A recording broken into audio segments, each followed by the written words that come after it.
মাঝে মাঝে ভক্ত দীপ ভৈল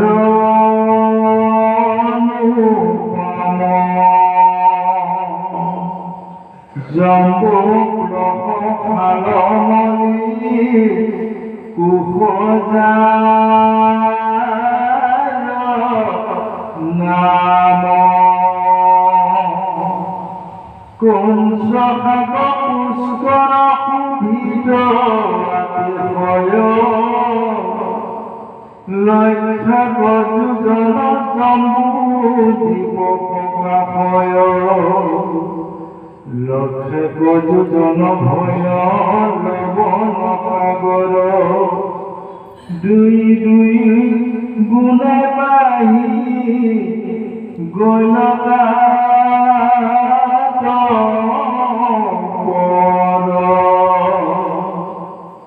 এই মতে শপত সাগৰ সপ্তদ্বীপ নিৰ্মিনন্দ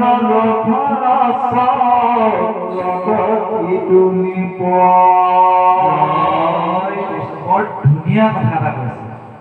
আমাৰ পৃথিৱীখন কেনেকৈ 7টা দ্বীপ সৃষ্টি হৈছিল, 7খন সাগৰ সৃষ্টি হৈছিল, এই ভাগৱত নপঢ়িলে মানুহে নাজানে। যিসকলে জগন্নাথলৈ গৈছে সাগৰটো দেখিছে, সেইখন সাগৰ কোনে বনাইছিল? আমি ভাবিছো ভগৱানে বনাইছে, আচলতে প্ৰিয়ব্ৰতে বনাইছিল। পৃথিৱীত প্ৰিয়ব্ৰতে পৃথিৱীখন শাসন কৰাৰ আগলৈকে ই 7 খণ্ডত বিভক্ত হোৱা নাছিল, 7খন সাগৰ নাছিল। তেওঁক দায়িত্ব দিয়া গ'ল। দায়িত্ব দি তেওঁ দেখিলে মেৰু পৰ্বতৰ সিফালে বেলি পোহৰ নপৰে। পৰ্বতটো আছে, বেলিটো কেনেকৈ পৰে? পোহৰে নাই। ইয়াত লিখিছে কেৱল সিফালে অন্ধকাৰ হৈ থাকে। শেষত তেওঁ সিদ্ধান্ত কৰিলে মই যুগৰ বলত, কাৰণ তেওঁ এজন ডাঙৰ ভক্ত আছিল, যুগৰ বল তপস্যা বল তেওঁ আছে। আপোনালোকে দীৰ্ঘদিন ধৰি ভাগৱত শুনিলে, ভক্তি কৰিলে আপোনালোকৰ শৰীৰত ডাঙৰ শক্তি আহি যাব। সেইটোকে যুগবল বুলি কোৱা হৈছে। সদায় প্ৰাৰ্থনা কৰোঁতে কৰোঁতে প্ৰাৰ্থনাবোৰ মুখস্থ হৈ যায়। বুজি পোৱা নাই? কোনোবা এটা নাম মুখস্থ হোৱা নাই, সদায় গাই থাকক গাই থাকক গাই থাকক, এদিন মুখস্থ হৈ যাব। আজিৰ পৰা 5-6 বছৰ আগত এনেকৈ আপুনি ঘণ্টাই ঘণ্টাই মাটিত বহি থাকিব নোৱাৰে। বহুতে অভ্যাস হৈ গ'ল, কমতে এৰিলে ভাবিব আৰু অলপ নাই ইত্যাদি। তেতিয়া তেওঁ সূৰ্যৰ পিছে পিছে তেওঁ ৰথৰ চক্ৰত গৈছিল, আৰু যিফালে প্ৰিয়ব্ৰত গৈছিল সেইফালে সূৰ্যৰ নিচিনা পোহৰ পৰি গৈছিল। মেৰু পৰ্বতক যেতিয়া তেওঁ প্ৰদক্ষিণ কৰিব ধৰিলে, এই ৰথ যোৱা যিটো চকা সেইবোৰ সাগৰ হৈ গ'ল। এফালে যেতিয়া ৰথৰ চকা পৰি গ'ল সাগৰ হৈ গ'ল, যিখিনি ৰথৰ চকাৰ কাৰণে মাটি হৈ আছে সেইখিনি কি হৈ গ'ল? দ্বীপ হৈ গ'ল। সাগৰ আৰু দ্বীপৰ পৰি গৈছে প্ৰভুজনে। যি দিশত ছায়া हुए সূৰ্য हुए আৰ নিপতিৰ প্ৰভাৱত গুচে অন্ধকাৰ। ৰজা নিজেই সূৰ্যৰ নিচিনা প্ৰকাশ দিব পৰা হৈছিল, তাত পোহৰ পৰিছিল। পদক্ষিণে মেৰুক কৰিয়া 12 হাত, ৰথৰ চক্ৰ লাগি ভৈৰৱ 7 গোটা গাত। আগতে আমি ম'হৰ গাড়ী দেখিছিলো, গৰু গাড়ী দেখিছিলো। যেতিয়া ধান আনিবলৈ বোকাৰ ওপৰেদি যায়, চিন কিছুমান পৰি যায়, চিন পৰি যায়। যাওঁতে যাওঁতে সেইফালে কি হৈ যায়, একেবাৰে চকাটোৰ চিন বহি যায়। ঠিক সেইদৰে 7 বাৰ যে ঘূৰিলে, 7 বাৰ ঘূৰোতে ৰথৰ চকাত 7টা গাঁত হয়। সেই গাঁতকেইটাক কৈছে সেই গতে ভৈৰৱ আছে সপ্ত সাগৰ। চন্দ্ৰ মিলাবলৈ 7 সাগৰ দিছে, 7খন সাগৰ। লোণ গুড়া খুৰা ঘৃত দধি দুগ্ধ জল। গোটেইবোৰ সাগৰৰ পানী একেই নহয়, কোনোবা লুণীয়া, কোনোবা জলৰ নিচিনাই কৈছে, কোনোবা গুড় মিঠৈৰ দৰে, খুৰা সাগৰ ইত্যাদি ইত্যাদি 7খন দিছে। লোণ গুড় খুৰা ঘৃত দধি দুগ্ধ জল। আধ্যাত্মিকভাৱে এই সাগৰ কেইখনৰ মূল বস্তুটো আমাৰ জিভাৰ লগত তুলনা। সাগৰ যিদৰে কোনোদিন নুশুকায়, জিভাখনো কোনোবা দিন শুকাই নেকি? এখনেই জিভা, চেনি দিলে মিঠা লাগে, নিমখ দিলে নিমখীয়া নিমখীয়া পাওঁ, হয়নে নহয়? বস্তুটোৰ গুণ আমি গম পাওঁ জিভা ধৰি লওক। একে নিচিনাই চেনি আৰু মিঠৈ, চেনি আৰু নিমখ দুটা বৈয়াম আছে। নতুন ৰান্ধনী এজনীক যেতিয়া আপুনি সোমোৱাই দিব, আই ইয়াতে প্ৰসাদকেইটা বনাওঁ, চেনি বৈয়ামটো আছে, নিমখৰ বৈয়ামটো আছে, তেওঁ কনফিউজ হৈ যায়। নজনাকে মনে মনে চাকি চাই, জয় নিমখ উলিয়াই যদি চেনিকে দিয়া যায় সোৱাদ নহ'ব। বুজিব পাৰিছে? সন্দেহটো ভঞ্জন কৰে। সন্দেহটো ভঞ্জন কৰিবলৈ যিগৰাকী তাত নেতৃত্ব আছে তেওঁক সুধি ল'লে বেছি ভাল। আপুনি চাকি নাচালেও হ'ব, কাৰণ এইবিলাক দ্ৰব্য ভগৱানৰ অৰ্পিত দ্ৰব্য, ইয়াত পটককৈ চাকাটো অলপ মুস্কিল আছে। বাৰু জানক প্ৰাসংগিকভাৱে ওলাইছে কাৰণে আমাৰ জিভাতেও সাগৰৰ নিচিনা ইয়াত গুণ আছে, বৰুণ দেৱতা ইয়াত আছে। আমি যি বস্তু দিম সেই বস্তুটোৰ সোৱাদটো আমি প্ৰথমে শিশু অৱস্থাত নাজানে, লাহে লাহে অভিজ্ঞতা হৈ যায়।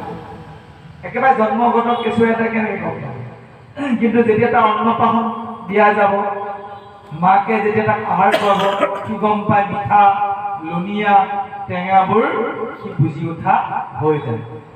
কৈছে সেই ৰথৰ চকা যোৱা ঠাইখিনি হ'ল সাগৰ, 7খন সাগৰ, আৰু ৰথৰ চকা নোযোৱাখিনি মাটিখিনি কি হ'ল 7খন দ্বীপ হৈ গ'ল। সপ্তদ্বীপা বসুন্ধৰী বুলি কৈছে। মাজে মাজে সপ্তদ্বীপ ভৈল অনুপম, জম্বু প্লক্ষ চালমলি কুশজাৰৰ নাম। দ্বীপকেইটাৰ নাম হৈছে জম্বুদ্বীপ, ভাৰতবৰ্ষ। জম্বুদ্বীপ কতি পৰীক্ষিত মহাবীৰ, তৰুণ কালতে কেনে তেজিলা শৰীৰ। ভাগৱতৰ প্ৰথম স্কন্ধত সৌনকে প্ৰশ্ন কৰিছে সুতক নৈমিষাৰণ্যত, হে মহামুনি সুত, এই সপ্তদ্বীপা পৃথিৱীখনৰ জম্বুদ্বীপৰ স্বামী অৰ্থাৎ ৰজা আছিল পৰীক্ষিত। তৰুণ কালতে ডেকা বয়সতে কিয় তেওঁ বৈকুণ্ঠলৈ যাব লগা হ'ল? এজন ব্যক্তিয়ে পৃথিৱীলৈ আহি 100 বছৰ সুৰ কৰি যদি যায়, তেওঁ নিজেও শান্তি পায়, যোৱাৰ দিনাখন মানুহবিলাকে হাঁহি হাঁহি বিদায় দিব পাৰে। বেছি দিন জীয়াই থাকিলে কি কয়, বুঢ়া পিছত নমৰাই হ'ল বুলি কয়, জয় কৃষ্ণ। 110 বছৰ 20 বছৰ গৈ যদি বিচনাত পৰি থাকি বহুত দিন, আমি কি কওঁ, যোৱাহেঁতেন ভাল আছিল। অৰ্থাৎ তেওঁৰ কাৰণে দুখ কৰিব লগা নাথাকে। কিমান ধুনীয়া ব্যৱস্থা ৰাখিছে ভগৱানে। নিজৰ প্ৰিয় স্বামীজনকো 100 বছৰ বয়সত যদি বিচনাত পৰি থকা দেখা পায়, প্ৰিয়তমা ভাৰ্যাগৰাকীয়ে বেলেগক কয়, প্ৰভুজন গ'লেও দুখ আৰু নকৰোঁ। কিন্তু ডেকা বয়সতে গ'লে কিমান কষ্ট হয়। আমি আমাৰ কৰ্ম দুখত আমাৰ আয়ুসটো নষ্ট কৰোঁ। আপোনালোকে যদি সম্পূৰ্ণ ভাগৱত ধৰ্ম পালন কৰে, 100ৰ ওচৰা-ওচৰি সুস্থভাৱে যায়। কিন্তু জীয়াই থকাৰ যিকেইটা কৌশল, সেইকেইটা জানিব লাগিব। কৌশলৰ ভিতৰত খাদ্যটো অন্যতম। বৰ্তমান যি ভেজালৰ যুগ, আপুনি ভাল লগা খাদ্যটোৱে খাই আছে, কিন্তু বৰ বিষ কিনি কিনি খাই আছে, সেইটো কিন্তু আপুনি হুঁচিয়াৰ হ'ব। গম পাইছে? খুব চিষ্টেমত গ'লে আপুনি জ্ঞান আছে যে এইটো বস্তু ভাল মই খাম, যদি বিজ্ঞান নাই আপুনি বিপদত পৰিব। বিজ্ঞান মানে এইটো বস্তু ক'ৰ পৰা আহি কোনে বনালে, ইয়াত কি কি দিয়া আছে। এতিয়া বহুত ব্যক্তিয়ে জানে নিৰামিষ ভোজীৰ কাৰণে আম চাম কিনি লৈ আহে, মোক সন্মুখত দিয়ে, মই আঁতৰাই দিম। কৈছে আপুনি প্ৰসাদ নাখায় যেতিয়া আম খাওক, আপেল খাওক, মই একো নকওঁ, খুব পৰি থাকিলে কওঁ, এই আমটো যদি পৈণত অৱস্থাত আপুনি ঘৰত ৰোৱা আম এটা দিলেহেঁতেন মই খালোহেঁতেন। এই আমটো উঠন অৱস্থাতে ছিগা হৈছে আৰু নপকোতে তাক কাৰ্বেট দি পকোৱা হৈছে। পকা আম এটা 3-4 দিনত আমাৰ ইফালে বেয়া হৈ যায়। এইটো বিহাৰ ফালৰ পৰা আহিছে, 2 মাহ হ'ল আহোঁতে আহোঁতে, দোকানী আৰু এমাহ ৰাখিছে 3 মাহত। তাৰ কিবা গুণ আছেনে বাৰু? এইটো বিজ্ঞান। কাৰ্বেট হৈছে মানুহৰ কেঞ্চাৰ কাৰক, জানেনে আপোনালোকে? কাৰ্বেট অসমত শক্তি দি পকায় সেইটোৱে যেতিয়া ফলটোত সোমাই যায়, সেইটো যেতিয়া আমাৰ শৰীৰলৈ আহে, আমাৰ ভিতৰত এটা বস্তু নষ্ট কৰি দিয়ে, কোষ বিভাজন, চেল ডিভিজন। কোষ বিভাজন যদি খাদ্যনলীত হৈ যায়, মানুহজনৰ সেইফালে লাহে লাহে কোষটো বাঢ়ি আহি খাদ্যনলীটো বন্ধ হৈ যায়, কেঞ্চাৰ বুলি কয়। কিয় হয় জানে? বিজ্ঞানৰ অভাৱত। আপুনি যিবোৰ বস্তু খাই আছে, শাক পাচলি খাই আছে, সেইবোৰ গোটেইবোৰ সাৰ দিয়া। কিছুমান সাৰ আছে শৰীৰৰ অপকাৰী। আপেলটো দিয়ে, বাকলি চাকলি নুগুচাই ফালিছে আৰু 4 টুকুৰা কৰি দিছে। আপেলটো ছিঙিছে 3-4 মাহৰ আগত, বেয়া নহবলৈ তাৰ ওপৰত এটা মম দিছে, জিকমিকাই থাকে। একেবাৰে ভাল ধৰণৰ মানুহ হলে হিচাপ কৰিলে মুখ চুখ চাবই পাৰিব, ইমান চিকমিকিয়া, ইমান চিকমিকিয়া ফল ভগৱানে লগাইছে। নাই, তাৰ ওপৰত মম বোলা বস্তু এটা লেপন দিছে, যিটো মানুহৰ পেটৰ কাৰণে আটাইতকৈ বেয়া। আপোনাৰ নাৰী পচাই পেলাব জানে। বেছিকে ক'লে দোকানী ভাবিব চেষ্টা কৰিলে। জয় কৃষ্ণ। সেই আপেল টুকুৰাটো যদি আপুনি এই সৰু টুকুৰাহে আৰু গুচাব নালাগে, বাকলি মাহৰ পাতত পৰি গ'ল, খাই দিছে, ভিতৰলৈ গ'ল। আপোনাৰ ভিতৰত ইতিমধ্যে গেছ ভৰ্তি হৈ আছে। খাই থকা মাছ মাংসবোৰ কিছুমান নপচাকে, হজম নোহোৱাকে পচি আছে। তাৰ ওপৰত গৈ সি অৰিহণা যোগালে, আপোনাৰ নাৰীডালত লাগি গ'ল, গেষ্ট্ৰিকৰ পৰা আলচাৰ হৈ গ'ল। জয় কৃষ্ণ। তেতিয়া ভাগৱতখন পঢ়ি থাকিলেও শুনি থাকিলেও গালি দিব। ভাগৱত শুনিলে বোলে নিৰোগী হয়, ডেকা প্ৰভুৱে ক'লে, এতিয়াচোন মই নিৰামিষ ভোজী হৈ ৰোগী হ'লো, আকৌ মোক গালি দিব। বিজ্ঞান লাগিব, জ্ঞান বিজ্ঞান। মানুহক তামোল খাবলৈ মই কিয় বেছিকে নাখাবলৈ অনুৰোধ কৰোঁ? যিখন এইমছ, ভাৰতবৰ্ষৰ আটাইতকৈ উন্নত চিকিৎসালয় এইমছে গৱেষণাত কৈছে নৰ্থ ইষ্টৰ মানুহবোৰৰ কেঞ্চাৰ বেছি। তাৰ কাৰণ তামোল। অনুৰোধ কৰোঁ, কিছুমানে বেয়া পায় না, বেছি বেছি কৈ থাকে নেকি? আপোনাৰ ভালৰ বাবে কৈছোঁ। আপুনি নিৰোগী হওক, আপুনি এইমছলৈ যাব লগা নহওক, কালা পাহাৰত আপোনাক হিট দিব লগা নহওক, আপোনাক ভাল পাওঁ কাৰণে মই চিঞৰি চিঞৰি কৈ আছোঁ।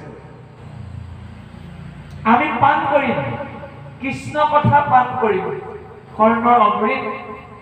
কিন্তু জিভাখনৰ সোৱাদত নাখাবলগীয়া বস্তুবোৰ খাই শৰীৰটো নষ্ট কৰিব নোৱাৰো। শাস্ত্ৰীয় সিদ্ধান্ত আছে বাৰু। যা নহওক, অতি সুন্দৰভাৱে এই খণ্ডটোত আমি গম পালো যে 7টা দ্বীপৰো সৃষ্টি হৈছিল। জম্বু, প্লক্ষ, শালমলী, কুশ, কৌঞ্চ, পুষ্কৰ ইত্যাদি এইবোৰো সপ্ত সাগৰ, সপ্তদ্বীপৰ সৃষ্টি হৈছিল। ইয়াৰ লগতে ত্ৰিভুৱনপতি প্ৰভু ভগৱন্তৰ বৈষ্ণৱৰ কাৰণে কিনো অসুবিধা আছে? বহুজনে প্ৰশ্ন আহি যাব পাৰে, এই এটা ৰজাই ৰথখন ঘূৰাই যাওঁতেনো 7খন সাগৰ হ'লনে, 7টা দ্বীপ হ'লনে? ভকতৰ বাবে, বৈষ্ণৱৰ বাবে একো অসম্ভৱ নাই। কথাখিনি ক'বগৈ, আহক আমি প্ৰভুজনৰ মধুৰ কণ্ঠৰে শ্ৰৱণ কৰিছোঁ। জয় কৃষ্ণ।